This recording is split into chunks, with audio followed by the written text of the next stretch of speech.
자, 오늘 우리에게 주신 하나님의 말씀은 신약 성경 골로새서 3장 1절에서 5절까지의 말씀입니다. 골로새서 3장 1절에서 5절까지의 말씀. 제가 받들어 읽을 때 살아계신 하나님의 음성으로 들으시기를 바랍니다.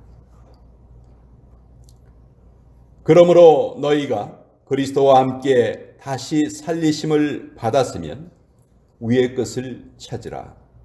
거기는 그리스도께서 하나님 우편에 앉아 계시느니라. 위의 것을 생각하고 땅의 것을 생각하지 말라. 이는 너희가 죽었고 너희 생명이 그리스도와 함께 하나님 안에 감추어졌음이라. 우리 생명이신 그리스도께서 나타나실 그때 너희도 그와 함께 영광 중에 나타나리라. 그러므로 땅에 있는 지체를 죽이라.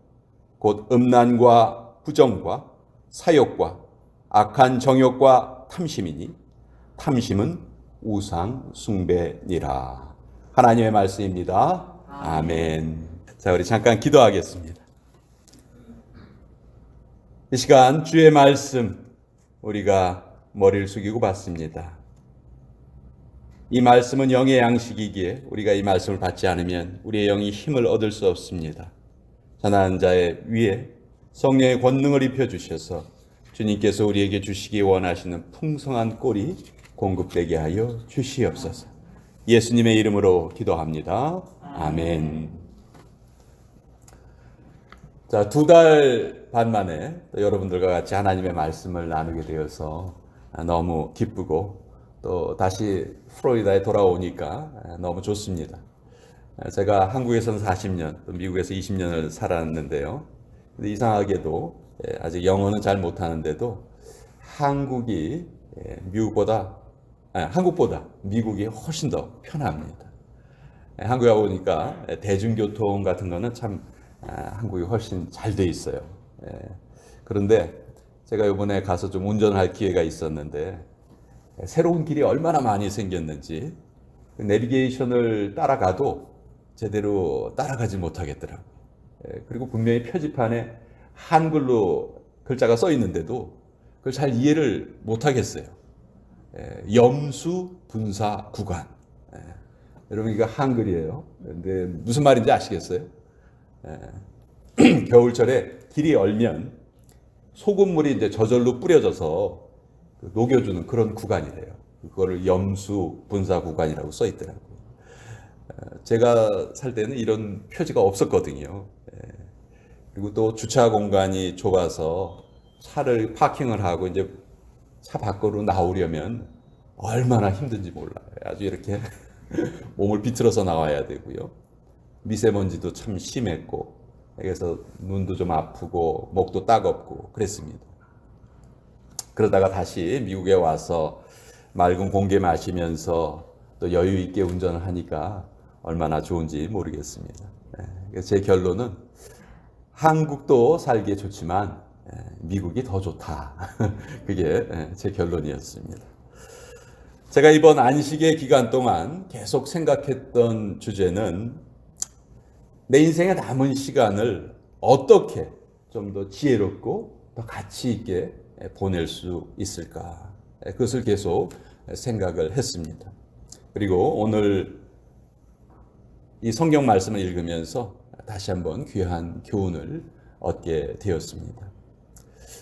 한국에 가보니까요, 60세가 넘어서 직장 생활을 한다는 것은 거의 불가능에 가깝더라고요. 제가 만나본 친구들도 이제는 대개 직장 생활을 다 그만두고 은퇴 생활이라는 새로운 시기로 접어들었습니다. 그런데 믿음이 없는 친구들은요, 은퇴를 했건 안 했건 그것과 상관이 없이 현실에 대한 생각밖에 없다는 것을 제가 대화를 통해서 알게 되고 그것이 또 너무 안타까웠습니다. 믿음이 없는 사람들은요, 아침에 눈을 떠서 밤에 잠자리에 들 때까지 땅의 것만을 찾아 헤매면서 삽니다. 그런데 오늘 본문을 보니까 사도 바울은 골로새 교회 성도들에게 위의 것을 찾아라. 이렇게 당부를 하셨어요. 왜 그러셨을까요? 또 여기에 나오는 위의 것이라는 것이 구체적으로 무엇을 말하는 걸까요? 오늘은 이것을 주제로 여러분들과 함께 하나님의 말씀을 나누고자 합니다. 위의 것이 무엇인가? 한마디로 참되고 변하지 않는 영원한 것입니다. 성경에서 말하는 위라는 것은 오늘 본문에 설명이 되어 있죠. 예수님께서 하나님 우편에 앉아 계신 바로 그곳이다. 우리 성도들의 영생이 이루어질 바로 그곳입니다. 반면에 땅의 것이라는 것은 일시적인 것이죠. 거짓된 것입니다. 그래서 5절에 보면 땅에 있는 지체를 죽이라. 곧 음란과 부정과 사욕과 악한 정욕과 탐심이니 탐심은 우상 숭배다. 이렇게 말씀하고 있는 것이죠. 자, 왜 우리가 위의 것에 마음을 두고 살아야 할까요? 왜냐하면 위의 것이 너무나 중요하지만 지금 우리의 눈에는 보이고 있지 않기 때문에 그렇습니다. 예를 들어서 우리가 누릴 영생에 대해서 한번 생각해 보자고요. 우리는 이미 죄에 대해서 죽었어요. 그리고 예수님과 함께 새로운 생명으로 다시 태어났습니다. 그것을 성경에서는 영생이라고 말해요. 근데 그 영생이 지금 우리의 눈에 보이냐 이거예요. 그 영생이 우리 눈에 보입니까? 보이지 않습니다. 그것이 감추어져 있다. 성경은 그렇게 말씀하시죠. 겉으로 드러나지 않는 거예요. 영생뿐만이 아니고 하늘에 속한 것들이 다 그렇습니다. 우리 눈에 보이지 않아요. 분명히 우리에게는 주어졌는데 지금 육신의 눈으로는 볼 수가 없다는 것입니다. 반면에 지금 우리에게 보이는 것들은 어떤 것들이 보입니까? 온통 이 땅에 속한 것들이 우리 눈에 보입니다. 세상 사람들이 가지고 싶어하는 것들, 영원하지 않은 것들, 썩어 없어질 것들이 우리의 눈에는 늘 보이고 있는 것이죠. 그래서 우리 성도들도 때로는 이 땅에 사로잡힐 때가 너무도 많습니다. 우리가 이런 우리 눈에 보이는 이 땅의 것들에 더 이상 속지 않을 때, 그때 비로소 우리는 영적인 전진을 할 수 있는 것입니다. 그리고 우리가 가지고 있는, 지금 보이지 않지만 우리가 가지고 있는 그것이 분명하게 나타날 때가 있다. 성경이 이렇게 알려주시죠. 오늘 골로새서 3장 4절에 보면 우리 생명이신 그리스도께서 나타나실 그때에 너희도 그와 함께 영광 중에 나타나리라. 예수님께서 재림하실 때 지금 우리의 눈에 보이지 않는 그 하늘의 것들이 모두 분명하게 나타날 것이다. 성경은 우리에게 알려주고 계십니다. 근데 오늘 이 말씀에는요, 한 가지 조건이 붙어 있는데 그것이 1절에 나타나 있어요. 1절에 너희가 그리스도와 함께 다시 살리심을 받았으면 위의 것을 찾아라. 그렇죠? 너희가 그리스도와 함께 다시 살리심을 받았으면. 저는 이것이 오늘 말씀의 가장 중요한 핵심이라고 생각을 합니다. 우리는 죽었다가 다시 살아난 사람들이라는 거예요. 육신이 죽었다가 살아난 것이 아니고 우리의 영혼이 거듭난 것이죠. 그래서 우리가 꼭 기억해야 될 것은 우리는 믿지 않는 사람들과는 다르다는 거예요. 그래서 우리는 찾는 것이 달라야 하고 생각하는 것이 달라야 하는 것입니다. 동물로 쉽게 비유를 해보자면 멧돼지와 독수리를 한번 생각해 봅시다. 멧돼지는 어떻게 살아요? 계속 땅을 팝니다. 땅 속에 묻혀 있는 뭐 감자라든지 뭐 벌레 뭐 이런 거 잡아먹고 사는 거죠. 그래서 늘 멧돼지는 땅만 쳐다보고 살아요. 반면에 창공을 날아오르는 독수리의 모습은 멧돼지와는 너무 다르죠. 성경은 우리 성도들의 모습을 독수리에 비유하십니다. 이사야서 41장 31절에 보면 독수리의 날개치며 올라간 것 같을 것이다. 성도들의 삶의 모습이 하늘의 것을 찾을 것이다. 아니, 목사님, 그러면 우리는 이 땅의 삶을 무시하고 하늘나라만 추구하며 살아야 됩니까? 오늘 말씀은 그런 뜻이 아니에요. 우리가 살고 있는 이 세상도 분명히 하나님께서 주신 것이고, 하나님께서는 우리가 이 땅에서도 평안하고 건강하게 살기를 바라세요. 그리고 또 우리는 매일매일 최선을 다해서 열심히 살아야 됩니다. 이 명령은 우선순위를 바로 하라 하는 그 명령이에요. 땅의 것보다 먼저 찾아야 할 것이 있다. 위의 것을 먼저 찾아야 한다는 것을 우리에게 알려주시는 것이죠. 아까도 말씀드린 것처럼 이 세상은 오로지 우리 눈에 보이는 것들만을 쫓아가도록 만듭니다. 우리가 매일매일 살면서 대화하는 내용이 무엇인가 돌아보면요, 우리가 뭘 생각하면서 사는지 우리 알 수 있어요. 어쩌면 하나님의 말씀이 하루에 단 한 번도 우리의 입술에서 나오지 않을 때가 있을지도 모르겠습니다. 예수님께서 이스라엘 백성들에게 이렇게 물어보셨어요. 요한의 세례에 대해서 물어보셨어요. 요한의 세례가 하늘로부터냐 사람으로부터냐? 우리도 스스로 이 질문을 해야 합니다. 내가 지금 땅의 것을 먼저 구하면서 살고 있는지, 아니면 하늘의 것을 구하면서 살고 있는지.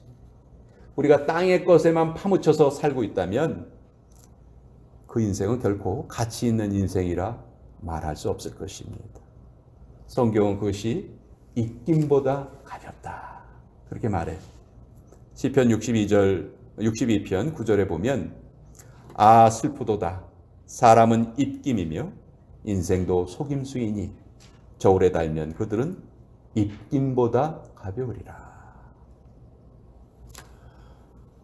여러분 집에 다 옷장들이 있으시죠? 여러분들은 옷장 속에 뭘 넣어놓고 계십니까? 옷장은 당연히 옷을 넣어놓기 위해서 존재하는 것이니까 옷을 넣어두죠. 그런데 만약 옷장 속에 김치나 된장을 넣어서 보관을 한다면 어떨까요? 아마 옷장을 완전히 망치게 될 것입니다. 우리 인생도 마찬가지입니다. 우리 인생은 하늘에 속한 것으로 먼저 채워져야 됩니다. 그래서 우리에게 성도로서 적합하지 않은 것이 있다면 우리 인생의 옷장을 정리해야 합니다. 우리 인생의 옷장에 썩어질 것들을 절대로 들여놓지 마세요. 우리는 우리 영혼이 다시 살아났기 때문에 우리 인생의 목적과 방향에 맞지 않는 것들이 있다면 그래서 과감하게 다 내어버려야 합니다. 근데 문제는요, 이 하늘의 것을 찾는 것이 결코 저절로 이루어지지 않는다는 것입니다. 우리는 이것을 추구하기 위해서 성령님의 도우심을 구하면서 이 일에 우리 인생을 드려야 돼요. 결단해야 합니다. 우리 믿음의 출발점은 결단입니다. 신앙생활은 예수님을 잘 믿겠다는 그 결단으로부터 출발하는 거예요. 그리고 그 결단이 있었다면 반드시 그 다음 단계로 우리는 나아가야 됩니다. 결단은 오직 실천으로만 완성되기 때문입니다. 우리가 인생의 경륜이 깊어질수록 이 세상이 내 뜻대로 움직이지 않는다는 것 우리 다 알게 됩니다. 내 뜻대로 움직일 수 있는 건 딱 한 가지밖에 없어요. 나 자신밖에 없습니다. 나 자신만 내가 내 뜻대로 움직일 수 있어요. 그래서 성경은 오늘 우리에게 이렇게 말씀합니다. 위의 것을 찾으라. 여러분, 우리 남은 인생 위의 것을 구하면서 사십시다. 이것이 우리의 인생을 가장 지혜롭고 가장 가치 있게 만들어 줄 것입니다. 기도하겠습니다. 아버지 하나님, 우리는 얼마나 자주 우리 성도로서의 정체성을 잊어버리고 이 땅이 전부인 것처럼 현혹되면서 살아가는 경우가 너무도 많습니다. 주님, 눈에 보이는 것에만 우리 마음이 빼앗기지 않도록 위의 것을 찾으라는 이 귀한 말씀이 늘 우리의 마음속에 살아있게 하여 주시옵소서. 그래서 비록 이 땅에 살고 있지만 하늘의 것을 바라보면서 오직 그것에만 소망을 두고 살아가는 저희들 모두가 다 되게 하여 주시옵소서. 예수님의 이름으로 기도합니다. 아멘.